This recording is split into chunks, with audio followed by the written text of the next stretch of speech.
శ్రీ చౌడేశ్వరీదేవి జ్యోతిష్యాలయం ప్రముఖ జ్యోతిష్యులు కాళికాదేవి ఉపాసకులు జ్యోతిష్య పండిత్ ఎంకే శాస్త్రి గారు మీ హస్తరేఖలు ముఖ లక్షణము ఫోటో జాతకం చూసి మీ జీవిత సంపూర్ణ భవిష్యత్తు తెలుపగలరు. మీకు ఎటువంటి సమస్యలు ఉన్నా చౌడేశ్వరీదేవి పూజలు చేసి పరిహారం చేయగలరు. స్త్రీ పురుష వశీకరణం 100% గ్యారంటీ. సెల్ 9481312761.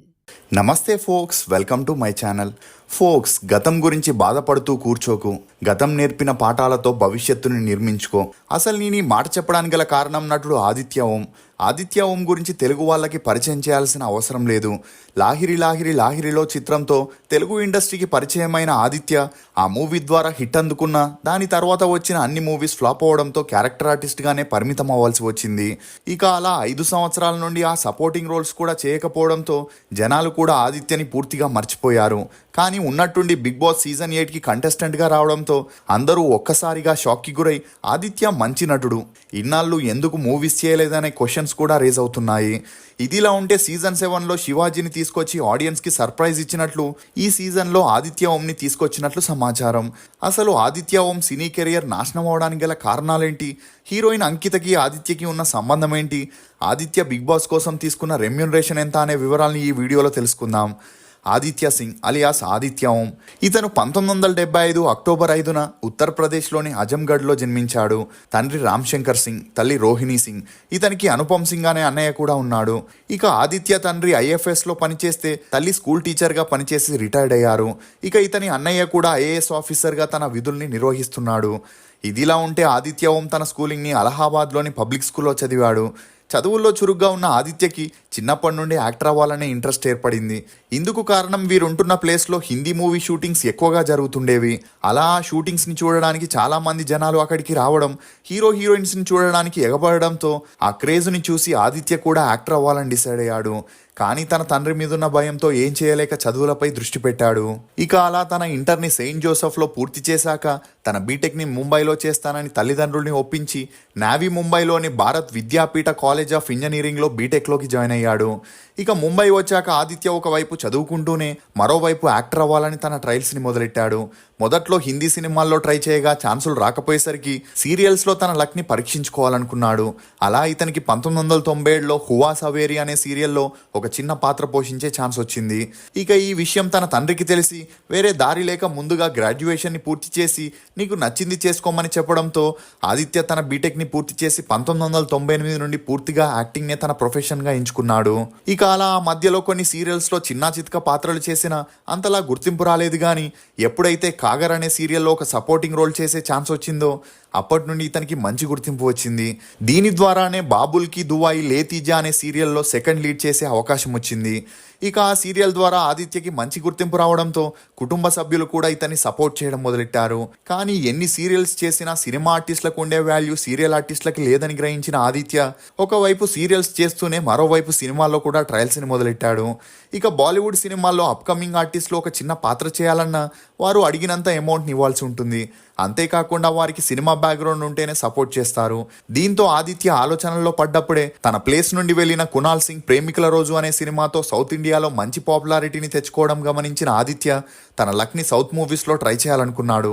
ఇక అలా తనకి తెలిసిన ఆర్టిస్ట్ కోఆర్డినేటర్కి తన ప్రొఫైల్ని పంపించడం జరిగింది.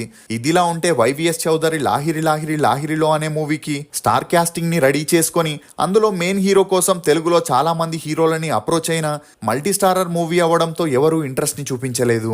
దీంతో ముంబై ఆర్టిస్ట్ కోఆర్డినేటర్ ద్వారా ఆదిత్య పిక్స్ని చూసిన YVS చౌదరి ఆదిత్య చేసిన సీరియల్స్లో తన నటనని చూసి ఇంప్రెస్ అయి తన మూవీలో హీరోకి కావాల్సిన క్వాలిటీస్ ఆదిత్యకి ఉన్నాయని మరుసటి రోజే YVS ముంబైకి వెళ్ళి ఆదిత్యని కలవడం జరిగింది. అందుకు తోడు ఆదిత్యకి హీరోగా చేసే ఛాన్స్ ఇస్తే ఫైనాన్షియల్గా కూడా సపోర్ట్ చేస్తానని చెప్పడంతో YVS ఆదిత్యని నేరుగా కలిసి స్టోరీ చెప్పగా మల్టీ స్టారర్ మూవీ కావడంతో ఆదిత్య సపోర్ట్ చేయడానికి ముందుగా వెనకడుగు వేసిన అప్పటికే 2 హిట్ మూవీస్ ఇచ్చిన YVS మీద నమ్మకం ఉంచి ఆ మూవీలో నటించడానికి ఓకే చెప్పడం జరిగింది. అలా 2001లో ఆ మూవీ షూటింగ్ స్టార్ట్ అవ్వగా అందులో రస్నా గర్ల్గా ఫేమస్ అయిన అంకితని ఆదిత్యకి జోడీగా ఫిక్స్ చేశారు. ఇక అలా వీరిద్దరూ నార్త్ వాళ్ళు కావడం, హిందీ తప్ప వేరే భాష రాకపోవడంతో ఆ మూవీ షూటింగ్ సమయంలో వీరిద్దరికి మంచి పరిచయం పెరిగి ఆ పరిచయం కాస్త స్నేహంగా మారి ఇద్దరు డేట్ చేయడం మొదలెట్టారు. ఇక లాహిరి లాహిరి లాహిరిలో మూవీ 2002 మే 1న రిలీజ్ అయి హిట్ అవడంతో అటు ఆదిత్యకి ఇటు అంకితకి మంచి గుర్తింపు వచ్చింది. దీంతో మళ్ళీ వీరిద్దరూ కలిసి ధనలక్ష్మి ఐ లవ్ యూ అనే మూవీ చేయగా ఆ మూవీ కూడా రిలీజ్ అయి ఓకే టాక్ తెచ్చుకుంది. ఇక అలా అంకితకి రాజమౌళి మూవీ అయిన సింహాద్రిలో యాక్ట్ చేసే ఛాన్స్ వస్తే ఆదిత్యకి మీడియం బడ్జెట్ మూవీస్లో వరుసగా అవకాశాలు వెతుక్కుంటూ వచ్చాయి. అలా భాష మీద అవగాహన లేకుండా డబ్బు కోసం వచ్చిన మూవీస్ అన్నింటిపైన ఆదిత్య సైన్ చేయడం మొదలెట్టాడు. అలా ఒట్టు ఈ అమ్మాయి ఎవరో తెలియదు, మీ ఇంటికి వస్తే ఏమిస్తారు, మా ఇంటికి వస్తే ఏం తెస్తారు, ప్రేమించుకున్నాం, పెళ్లికి రెడీ, బామ్మ కలాపం అని బ్యాక్ టు బ్యాక్ మూవీస్ చేయగా అవన్నీ రిలీజ్ అయి ఫ్లాప్ అయ్యాయి. ఇక మరోవైపు అంకిత చేసే మూవీస్ అన్నీ హిట్ అవ్వడంతో ఆదిత్యతో ఇకపైన ఎటువంటి ఉపయోగం లేదని గ్రహించి అతనితో ఉన్న రిలేషన్కి ఫుల్ స్టాప్ పెట్టేసింది. కానీ ఇదంతా పట్టించుకొని ఆదిత్య ఎలాగైనా మళ్ళీ సక్సెస్ ట్రాక్లోకి రావాలని ట్రై చేస్తూ ఆఖరి page, please, sorry, thanks, DTS, నిశ్శబ్దం, పొదరిల్లు, వీడి జిమ్మడ, గిలిగింతలు అనే మూవీస్ని చేసిన అన్ని మూవీస్లోనూ ఆదిత్యది ఒకే రకమైన యాక్టింగ్ ఉండడం, అందుకు తోడు 10 మూవీస్ని చేసిన తెలుగు నేర్చుకోకపోవడంతో ఆ తర్వాత వచ్చిన మూవీస్ అన్నింటిలోనూ అంతలా ఇన్వాల్వ్మెంట్ ఉండేది కాదు. దీంతో 2009లో పున్నమి నాగు మూవీతో ఆదిత్య సపోర్టింగ్ ఆర్టిస్ట్గా మారాల్సి వచ్చింది. ఇక తెలుగులో ఉంటే చిన్నా చితక పాత్రలే వస్తాయని, వాటిలో యాక్ట్ చేసినా కూడా ఎటువంటి ప్రయోజనం లేదని ఆదిత్య హిందీలో తనే డైరెక్టర్గా, ప్రొడ్యూసర్గా, హీరోగా మిస్టర్ లోన్లీ మిస్ లవ్లీ అనే మూవీని చేయగా ఆ మూవీ రిలీజ్ అయి ఫ్లాప్ అయింది. దీంతో అప్పటి వరకు సంపాదించుకున్న డబ్బంతా ఆ మూవీ ద్వారా పోగొట్టుకోవాల్సి వచ్చింది. ఇక ఆ తర్వాత సలాం హైదరాబాద్ అనే హైదరాబాదీ మూవీలోనూ యాక్ట్ చేసిన ఎటువంటి ప్రయోజనం కలగలేదు. దీంతో 2010 తర్వాత ఆదిత్య సినీ కెరియర్కి పూర్తిగా ఫుల్ స్టాప్ పడడంతో మానసికంగా కృంగిపోయి మద్యానికి, మత్తు మందికి అలవాటు పడ్డాడు. ఇక అలా 2 సంవత్సరాలు ఇంటి నుండి బయటికి రాకుండా డిప్రెషన్లోనే ఉండిపోయాడు. అందుకు తోడు ఆర్థిక సమస్యలు కూడా ఎదురవ్వడంతో తన తండ్రి మరియు అన్నయ్య ఆదిత్యకి హెల్ప్ చేస్తూ సపోర్ట్ చేసేవారు. కానీ రోజు రోజుకి ఆదిత్య పరిస్థితి దారుణంగా మారడం గమనించిన ఆదిత్య తల్లిదండ్రులు పెళ్లి చేస్తేనైనా నార్మల్ అవుతాడని తమ బంధువుల అమ్మాయి అయిన ఆర్తి సింగ్తో పెళ్లి జరిపించగా వీరి అన్యోన్య సంసారానికి గుర్తుగా ఒక అబ్బాయి కూడా జన్మించాడు. ఇక భర్త పరిస్థితిని అర్థం చేసుకున్న ఆదిత్య భార్య ఐటీ కంపెనీలో పనిచేస్తూ ఫ్యామిలీని పోషిస్తే ఆదిత్య మాత్రం ఇంట్లోనే ఉండాల్సిన పరిస్థితి వచ్చింది.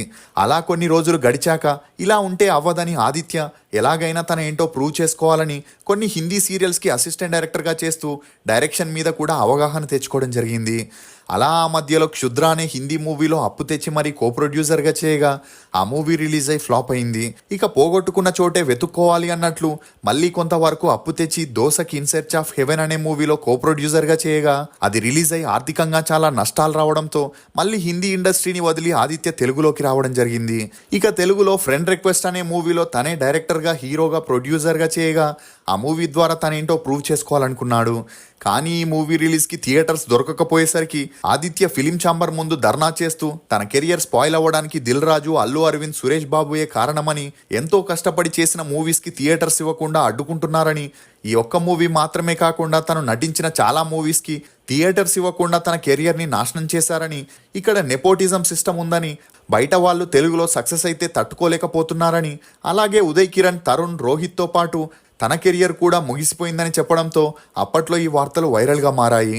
దీంతో 2016 జూలై 8న ఫ్రెండ్ రిక్వెస్ట్ అనే మూవీని రిలీజ్ చేయగా అది ఫ్లాప్ అయింది. ఇక అలా ధర్నా చేయగా వచ్చిన పబ్లిసిటీతో ఆదిత్యకి వసంతరాగం, చేతిలో చేసి చెప్పుబావా, విక్రమ్ అనే లో బడ్జెట్ మూవీస్లో క్యారెక్టర్ ఆర్టిస్ట్గా చేసే ఛాన్స్ వచ్చింది.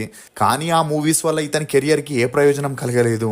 దీంతో మళ్ళీ బాలీవుడ్లో ఆదిత్య డైరెక్టర్గా, తన తల్లి ప్రొడ్యూసర్గా మసాబా అనే మూవీని చేయగా ఆ మూవీకి ఇంటర్నేషనల్ ఫిల్మ్ ఫెస్టివల్లో 8కి పైగా అవార్డ్స్ రావడం గమనార్హం. కానీ ఆ మూవీ కమర్షియల్గా ఆడలేదని చెప్పొచ్చు. ఇక ఇదే ఊపుతో ఆదిత్య మైలా, సంతా తుకారం అనే మూవీస్ని డైరెక్ట్ చేసిన అవి రిలీజ్ అయ్యి అటొచ్చి ఇటు వెళ్ళిపోయాయనే చెప్పొచ్చు.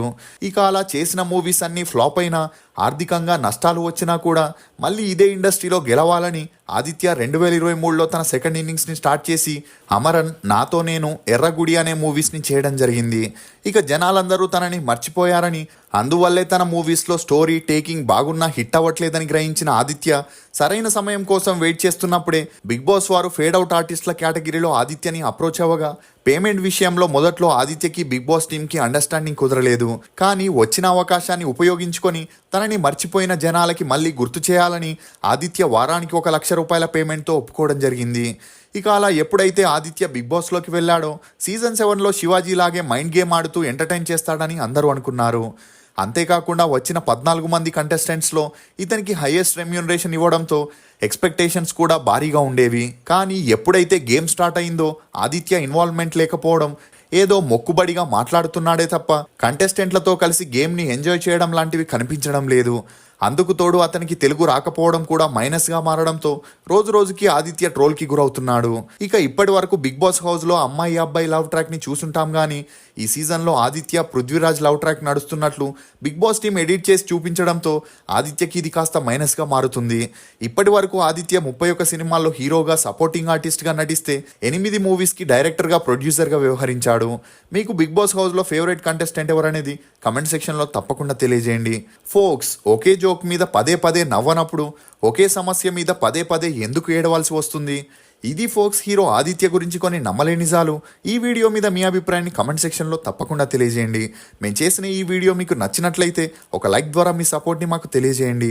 రుచికరమైన మరియు ఆరోగ్యకరమైన బేబర్ టీ కోసం బేబర్ వెబ్సైట్కి వెళ్ళి మీకు నచ్చిన ఫ్లేవర్ని ఆర్డర్ చేసుకుంటారని ఆశిస్తూ for more interesting videos please subscribe to CR voice. Thank you.